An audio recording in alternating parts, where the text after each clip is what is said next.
요나가 물고기 뱃속에서 그의 하나님 여호와께 기도하여 이르되 내가 받는 고난으로 말미암아 여호와께 불러 아뢰었더니 주께서 내게 대답하셨고 내가 스오르 뱃속에서 부르짖었더니 주께서 내 음성을 들으셨나이다. 주께서 나를 깊음 속 바닷 가운데 던지셨으므로 큰 물이 나를 둘렀고 주의 파도와 큰 물결이 다 내 위에 넘쳤나이다. 내가 말하기를 내가 주의 목전에서 쫓겨났을지라도 다시 주의 성전을 바라보겠다 하였나이다. 물이 나를 영혼까지 둘러싸오며 기품이 나를 에워싸고 바다풀이 내 머리를 감쌌나이다. 내가 산의 뿌리까지 내려갔사오며 땅이 그 빗장으로 나를 오래도록 막았사오나 나의 하나님 여호와여 주께서 내 생명을 구덩이에서 건지셨나이다. 아멘. 오늘 우리에게 주신 말씀은 요나서 2장 1절로 10절이고요. 수월의 3일간의 학교. 수월은 음부라고도 합니다. 수월의 3일간의 학교라는 제목의 말씀입니다. 교회 안에는 성품이 온유한 성도들도 있고 자기 고집이 유난히 강한 성도들도 있습니다. 성도들을 보면서 자기 성격대로 하나님을 믿는구나 하는 생각도 듭니다. 특별히 성격이 강한 성도들은 자기 고집대로 하나님을 믿습니다. 그것은 바른 신앙이 아닙니다. 하나님을 바로 믿기 위해서는 먼저 나를 버려야 합니다. 그런데 자기를 버리지 못하고 하나님을 자기 생각 안에 가두고 있는 성도들이 있습니다. 그것은 믿음이 아니라 내 신념이며 고집입니다. 믿음은 내 생각을 내려놓고 하나님의 뜻에 나를 맡기는 것입니다. 그런데 하나님의 선지자 중에도 그 같은 사람이 있습니다. 그는 바로 북이스라엘의 선지자 요나입니다. 요나는 자의식이 강하고 고집이 셌습니다. 그는 선지자로 택함을 받았지만 자기 생각에 맞지 않으면 하나님의 말씀도 듣지 않았습니다. 하나님은 요나를 큰 성읍 니니웨의 선교사로 파송하셨습니다. 그러나 요나는 원수의 나라 니니웨의 선교사로 가는 것이 싫었습니다. 요나의 강한 자의식이 발동되기 시작했습니다. 그에게 니니웨는 심판의 대상이지 구원의 대상이 아니었으므로 하나님의 명령을 도저히 받아들일 수가 없었던 것입니다. 하나님은 자기 고집대로 신앙생활을 하는 요나를 만지기 시작했습니다. 그동안 세상을 보며 살면서 보고 들은 바 고집 센 사람에게는 반드시 고난이 닥치는 것을 봅니다. 그 고집 때문에 사람들과 다투고 분쟁합니다. 하나님이 고집센 요나를 만지기 시작하셨습니다. 요나의 자아가 완전히 꺾이고 새 사람으로 변화한 것은 수월의 뱃속에서의 3일 때문이었습니다. 요나의 인생에 수월의 3일이 없었다면 아마도 그는 평생 자기 고집대로 하나님을 믿고 살았을 것입니다. 말씀을 들으면서 내 고집 때문에 하나님께서 나에게 주신 고난은 무엇이 있었는지 생각해 보시기 바랍니다. 첫째, 요나의 고난을 통한 자의식의 변화입니다. 특별히 수월의 뱃속에서 3일이 그의 인생에 어떤 의미인가를 살펴보겠습니다. 요나는 한 번 마음을 먹으면 그대로 행동했습니다. 그는 하나님의 명령을 거부하는 것으로 끝나지 않고 아예 하나님으로부터 도망치려고 했습니다. 오늘날의 용어로 표현하면 가나안 성도가 되고자 했습니다. 그는 니니웨와는 정반대인 곳 다시스로 가는 배에 올랐습니다. 요나는 하나님의 낯을 피하여 배 밑창까지 내려가서 잠들었습니다. 하나님은 도망치는 요나의 배를 흔들기 시작하셨습니다. 큰 바람과 큰 폭풍이 배에 휘몰아치자 선원들은 살기 위해서 배 안에 있는 물건들을 바다에 던져야 했습니다. 배 밑창에서 깊은 잠을 자고 있던 요나는 이 같은 위기 상황을 전혀 감지하지 못했습니다. 이에 선장은 잠자는 요나를 깨우며 자는 자여 어찌함이냐 일어나라고 책망했습니다. 모두가 죽게 되었는데 너는 잠만 자고 있느냐는 말입니다. 선장은 요나에게 내 하나님께 구하라. 혹시 하나님이 우리를 생각하사 망하지 아니하게 하시리라 라며 기도하게 했습니다. 여러분, 배의 선장은 어떤 자입니까? 그는 하나님을 믿지 않는 이방인이었습니다. 그런데 이방인이 하나님의 선지자 요나에게 기도하라고 책망했습니다. 얼마나 부끄럽고 수치스러운 일입니까? 오늘날로 말하면 세상을 위해서 기도해야 될 그리스도인들이 오히려 세상 사람들의 근심거리, 걱정거리가 된 것입니다. 하나님은 이방인 선장을 통해서 요나의 믿음을 깨우고자 하셨습니다. 거짓 선지자 발람이 발락의 꾀임에 빠져 이스라엘을 저주하려고 가는 길에 나귀의 입을 열어 책망한 것과 같습니다. 때로는 말 못하는 짐승의 입을 열어서도 주님의 뜻을 알려주시는 것입니다. 그러나 요나는 자신이 무슨 잘못을 하고 있는지조차도 몰랐습니다.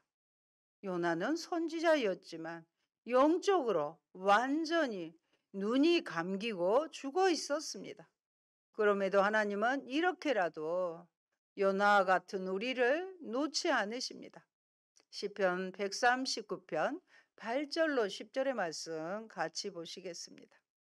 내가 하늘에 올라갈지라도 거기 계시며 수월에 내 자리를 펼지라도 거기 계시니이다. 내가 새벽 날개를 치며 바다 끝에 가서 거주할지라도 거기서도 주의 손이 나를 인도하시며 주의 오른손이 나를 붙드시리이다 하고 찬양 드렸습니다. 하나님의 낯을 피해서 하늘에 올라가고 수월에 자리를 펴고 바다 끝에 갈지라도 주의 손이 나를 인도하시고 나를 포기하지 않으시고 오른손으로 나를 붙드신다는 말씀의 고백입니다. 이런 요나와 같은 우리를 하나님은 절대 포기하지 않으십니다. 저도 20대 결혼 무렵에 사모의 부르심이 있었습니다. 처음에는 당황해하고 두 번째도 고집스럽게 지난번에 안 한다고 하지 않았느냐고 내 생각을 거듭 주장했습니다. 마음도 착하지 않은데 다른 이들을 섬기고 사랑한다는 것이 나랑 맞질 않는다고 생각했습니다. 계속 고집을 부리는 저에게 하나님은 학원의 선교사다라는 깨달음을 주시고 성령의 능력을 주셔서 아이들을 말씀으로 양육하고 복음을 전하고자 예를 쓰게 하셨습니다. 그러다가 30년의 세월이 흘러서 여전히 하나님의 변함없으시고 포기하지 않으시는 사랑을 알고 지금도 기다리고 계신다는 생각이 들었습니다. 그래서 마지막 포도원에 불려 들어간 일꾼의 마음으로 목회 사역을 하고 있습니다. 아직도 사모처럼 성도들의 식사도 준비하고 그 일들을 하나님은 감당하게 하십니다. 그래도 내치지 않으시는 사랑에 묵묵히 감당하고 있습니다. 여러분, 영적으로 죽은 자를 깨우는 것은 쉽지 않습니다. 그래서 하나님은 요나가 확실히 자기 죄를 깨닫도록 제비 뽑아 당첨되도록 하셨습니다. 비로소 요나는 자신이 얼마나 큰 죄를 범했는지를 알게 되었습니다. 바로 자신 때문에 이 같은 재앙이 임하게 되었음을 깨달은 것입니다. 요나 한 사람 때문에 많은 재물의 손해와 근심과 걱정과 죽음의 공포에 휩싸이게 된 것입니다. 성경에서는 한 사람이 바로 설 때 그 가정과 나라가 복을 받고 한 사람이 잘못하였을 때 많은 이들이 고통을 당하게 된다고 합니다.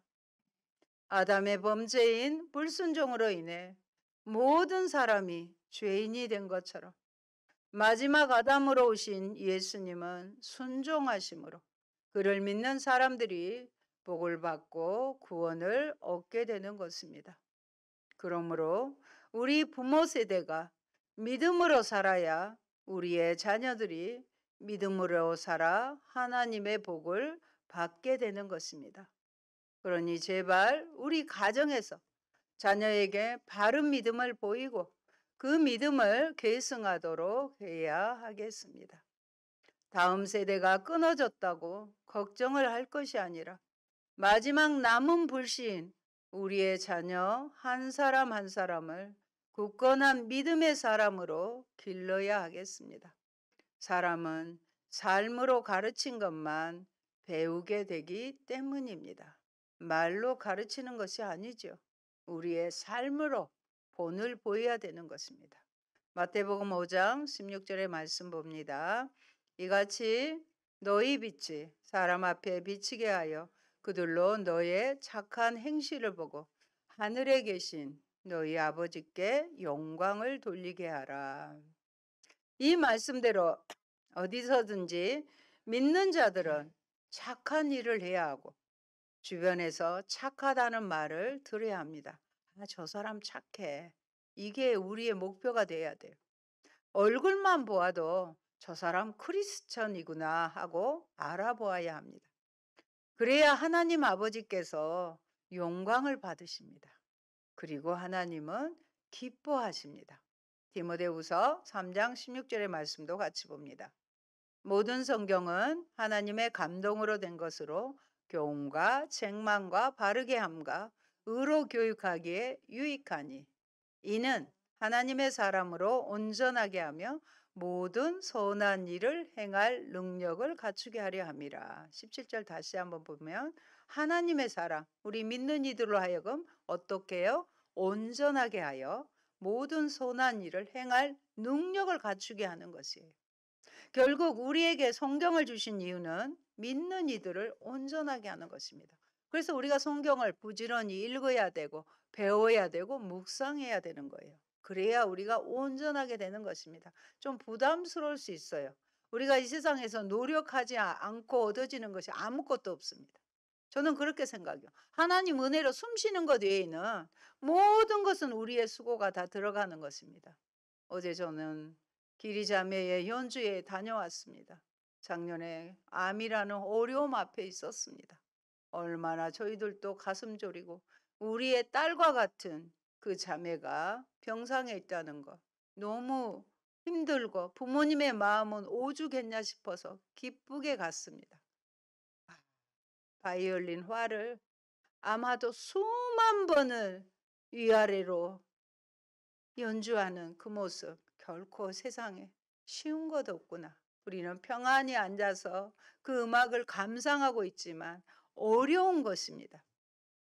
우리가 말씀을 얻어서 내 것으로 만드는 것도 쉬운 것 아니에요. 우리가 요리도 쉬운 게 아니에요. 밭에 가꾸는 것도 물론 1차적으로 어렵죠. 그러나 그것을 채취하고 다듬고 삶고 양념을 치고 하는 모든 것. 그래서 내 입으로 들어오게 되는 것입니다. 말씀도 마찬가지입니다. 부담스럽죠. 좀 제가 그 말을 하고 나니까 제 마음도 무겁습니다. 그러나 여러분이 그것이 사는 비결이 그렇게 노력하지 않고는 안 되는 거예요. 저절로 있으면 지옥 간다는 말이 있어요. 노력하지 않으면 우리는 점점 하나님으로부터 멀어져서 지옥으로 떨어질 수밖에 없게 되는 것입니다. 우리에게 성경을 주신 이유가 뭐라고요? 온전하게 하는 거예요. 온전하게 해서 모든 선한 일을 행할 능력을 갖추게 하여 그것을 행하게 하는 것입니다. 그래서 주변에서 작은 배려도 하십시오. 친절을 베풀어 주십시오. 그래서 저는 수영장에서도 아무 생각 없이 사람들이 휴지를 쓰고 버리는 것들 다 주워서 쓰레기통에 넣습니다. 작은 거 하나라도. 수영복을 입을 때 좀 뒤에 불편하잖아요. 그러면 그 사람이 부탁하지 않아도 제가 그냥 놀랄까 싶어서 조심스럽게 접근을 해서 그 사람 수영복 끈도 좋게 정리해 주는 이런 일들을 해요. 그래서 관계 전도에서 '아 예수 믿는 사람들은 다르구나. 내 친구는 다르구나.' 이런 게 있어서 그 사람을 주께로 인도할 수 있어야 하는 것입니다. 작은 것부터 배려해 보고 작은 것부터 수고를 해 보시기 바랍니다. 요나가 자신 때문임을 고백한 후 배에 함께 탄 사람들은 더욱 두려워했습니다. 우리가 너를 어떻게 하여야 바다가 우리를 위해 잔잔하겠느냐며 근심했습니다. 요나는 죄를 고백하고 자신을 들어 바다에 던지라고 했습니다. 요나서 1장 12절 같이 봅니다. 그가 대답하되 나를 들어 바다에 던지라. 그리하면 바다가 너희를 위하여 잔잔하리라. 너희가 이 큰 폭풍을 만난 것이 나 때문인 줄 내가 아노라 하니라. 나 때문이다. 이렇게 아는 것이 정말 복된 자입니다. 여러분, 큰 재앙 앞에서 요나가 비로소 자신을 돌아보게 된 것입니다. 이런 요나의 모습이 바로 우리의 모습입니다. 큰 고난에 직면하기까지는 우리는 자신을 돌아보지 못합니다. 내가 무엇을 잘못했는데 하고 오히려 사람들에게 항변하고 하나님을 향해서도 그렇게 합니다. 그러나 감당할 수 없는 고난의 풍랑이 덮칠 때 비로소 나를 돌아보기 시작합니다. 하나님은 요나를 죽이려고 이 재앙을 주신 것이 아니었습니다. 어떻게 하든지 요나를 다시 하나님의 사람으로 만드시는데 그 목적이 있었습니다. 도망치는 요나를 하나님이 집요하게 추적하신 것은 그를 구원하고자 하는 사랑 때문이었습니다. 둘째, 요나를 향한 하나님의 3일간의 학교입니다. 1장 17절에 보면은요. 여호와께서 이미 큰 물고기를 예비하사 요나를 삼키게 하셨으므로 요나가 밤낮 3일을 물고기 뱃속에 있느니라. 하나님이 요나를 깊은 고난의 심연에 빠지게 하셨습니다. 그러나 요나를 죽이려고 한 것이 아니라 다시 살리기 위해서였습니다. 하나님이 요나를 위해서 무엇을 예비하셨는가요? 하나님은 큰 물고기를 예비하셨습니다. 이 같은 하나님을 우리는 여호와 이레라 부릅니다. 하나님은 요나가 배를 타기 전부터 그를 위한 모든 것을 예비하고 계셨습니다. 하나님의 목적은 징계가 아니라 요나의 사람됨이었습니다. 사람됨이란 요나가 하나님의 마음을 아는 자로 변화되는 것입니다. 부모님의 진정한 마음을 아는 자는 효도를 안 할 수가 없는 것이죠. 하나님은 이스라엘만이 아니라 원수 니니에까지도 긍휼한 마음으로 바라보고 계셨습니다. 하나님은 요나가 하나님의 이 같은 마음을 담기를 원하셨습니다. 그래서 하나님은 요나를 3일간의 물고기 학교를 통해 본격적으로 만지기 시작했습니다. 오늘 본문의 5절입니다. 2장 5절. 물이 나를 영혼까지 둘러싸우며 기쁨이 나를 에워싸고 바다풀이 내 머리를 감쌌나이다. 여기서 물이 영혼까지 둘러싼다는 말은 더는 숨을 쉴 수 없는 상태를 말합니다. 감당할 수 없는 고난이 닥치면 우리는 숨조차도 제대로 쉬지 못합니다. 죽음이 임박했다는 증거입니다. 요나는 이 같은 고통의 상태를 내가 산의 뿌리까지 내려갔고 땅이 그 빗장으로 나를 오랫동안 막았다라고 표현했습니다. 더 이상 살 길이 없다는 절망적인 상태의 표현입니다. 이때 우리가 선택할 수 있는 것은 무엇일까요? 사람들은 죽는 것이 차라리 낫다고 생각합니다. 그래서 스스로 목숨을 끊으려 합니다. 그러나 지금 요나는 죽을 힘조차 없었습니다. 그때 요나는 무엇을 생각했을까요? 7절 보십니다. 내 영혼이 내 속에서 피곤할 때에 내가 여호와를 생각하였더니 라고 말씀합니다. 요나는 고난의 시면에서 누구를? 하나님을 생각했습니다. 여러분이 힘들고 지치십니까? 하나님을 생각하셔야 되는 것입니다. 그런데 그 생각이 바로 기도가 된 것입니다. 절망적인 고난의 바닥에서 하나님을 생각하는 것이 바로 기도인 것입니다. 이 기도가 하나님께 상달되었습니다. 내 기도가 주께 이르렀사오며 주의 성전에 미쳤나이다. 이것이 하나님이 우리에게 주신 은혜입니다. 나는 생각만 했는데 하나님이 응답하십니다. 만일 나에게 고난의 시면이 없었다면 하나님을 생각할 수 있었을까요? 그러지 못했을 것입니다. 요나가 하나님을 다시 만난 곳이 어디인가요? 요나는 그곳을 수월의 뱃속이라고 했습니다. 수월은 죽은 자가 거처하는 음부와 같은 곳입니다. 요나는 죽음을 통해서 다시 하나님을 만났습니다. 만일 요나에게 수월과 같은 3일이 없었다면 그는 하나님을 결코 만나지 못했을 것입니다. 그러므로 요나의 인생의 수월의 3일은 새로운 요나로 부활하는 인큐베이터였습니다. 비록 그것은 아무것도 보이지 않는 고난의 시면이었지만 그 고난이 새 생명의 자양분이 되었습니다. 요나는 감사하는 목소리로 구원은 여호와께 속하였다. 구원은 여호와께 속하였다라고 기도했습니다. 곧 내 생명이 하나님의 손에 달려 있음을 고백한 것입니다. 하나님은 드디어 요나를 수월의 뱃속에서 건져내어 육지로 나가게 하셨습니다. 여러분, 그리스도께서 음부로 내려가셨습니다. 주 750년에 공인된 사도신경에는 본디오 빌라도에게 고난을 받아 십자가에 못 박혀 죽어 장사 지낸 바 되시고 음부에 내려가셨으며, 사도신경의 네 번째 조항에 음부로 내려가셨으며 라는 우리에게 익숙하지 아니한 대목이 나오고 있습니다. 한국 교회에서 사용하고 있는 사도신경에는 대부분 빠져 있습니다. 자료에 의하면 이 내용이 주 750년에 공인된 사도신경에는 들어 있었던 것으로서 교회가 사용해 왔음을 짐작하게 합니다. 그런데 언제부터 어떤 이유로 삭제되어 사용되지 않게 되었는지는 정확히 알 수 없습니다. 아마도 해석의 어려움 때문이 아니었나 생각할 뿐입니다. 사도신경은 그분이 예수님이 음부에 내려가셨으며 지옥으로 내려가셨다는 말로써 그리스도의 낮아지심을 마무리하고 있습니다.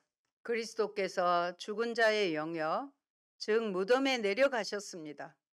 그리스도는 본디오 빌라도 치하에서 고난을 받으시고 십자가에 못 박히시고 무덤에 내려가셨습니다. 이것은 내가 지옥에서 당할 고뇌와 고통으로부터 나를 구원하셨다는 것을 확신하고 이로써 풍성한 위로를 얻도록 하기 위함입니다.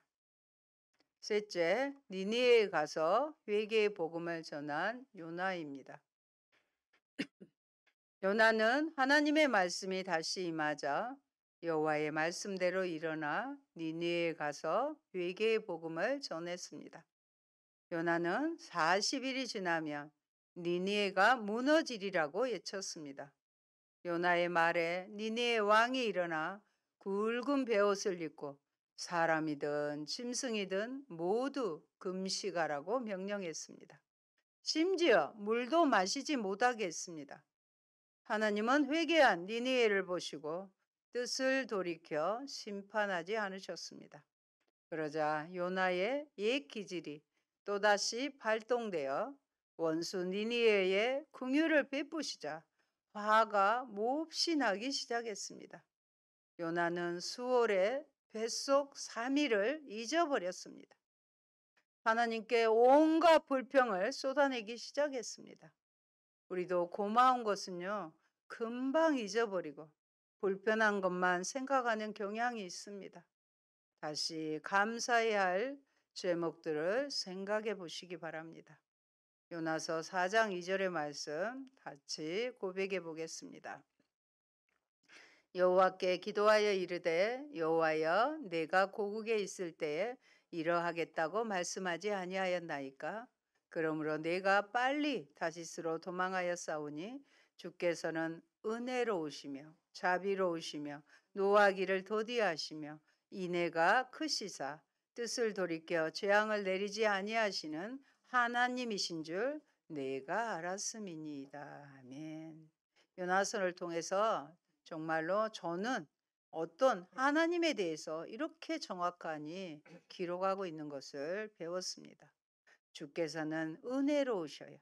우리 하나님은 은혜로우시고 자비로우시고 노하기를 더디하시고 인애가 끝이사 돌이켜 재앙을 내리지 아니하시는 하나님이다. 이 하나님을 우리의 하나님으로 믿으시기 바랍니다. 이 요나서를 보면서 사람의 기질은 참으로 변하지 않다는 생각을 했습니다. 수월의 뱃속에서 3일을 있었는데도 옛 자아가 여전히 남아 있었습니다. 그러나 하나님은 그런 요나를 포기하지 않고 계속 가르치시면서 하나님의 마음을 갖도록 하셨습니다. 사랑하는 성도 여러분, 이같이 고집센 요나를 위해서 결국 하나님이 죽으셨습니다. 하나님이 요나를 대신하여 수월의 3일간의 학교에 입학하셨습니다. 그분이 누구인가요? 우리를 대신해서 죽음의 고난을 감당하신 예수 그리스도이십니다. 변하지 않는 나를 대신하여 예수님이 수월의 3일간 학교에 가셨습니다. 이 3일간의 학교는 내가 입학해야 하는데 예수님이 나를 위해서 대신 가신 것입니다. 마태복음 12장 40절에는 이렇게 기록되어 있습니다. 요나가 밤낮 사흘 동안 큰 물고기 뱃속에 있었던 것 같이 인자도 밤낮 사흘 동안 땅속에 있으리라. 요나의 물고기 뱃속에 수월의 3일은 예수님의 부활의 가장 확실한 증거입니다. 우리는 나를 대신하여 밤낮 사흘을 땅속에 계신 주님을 보면서 그분의 십자가의 사랑과 은혜가 얼마나 큰지를 반드시 깨달아야 합니다. 아멘. 할렐루야. 고마우신 아버지, 요납처럼 고집세고 여전히 예수 안에 죽었다고 수많은 말들을 선포하였지만 여전히 내 자신이 살아있어서 아버지 앞에 부족한 모습을 볼 때가 많이 있습니다.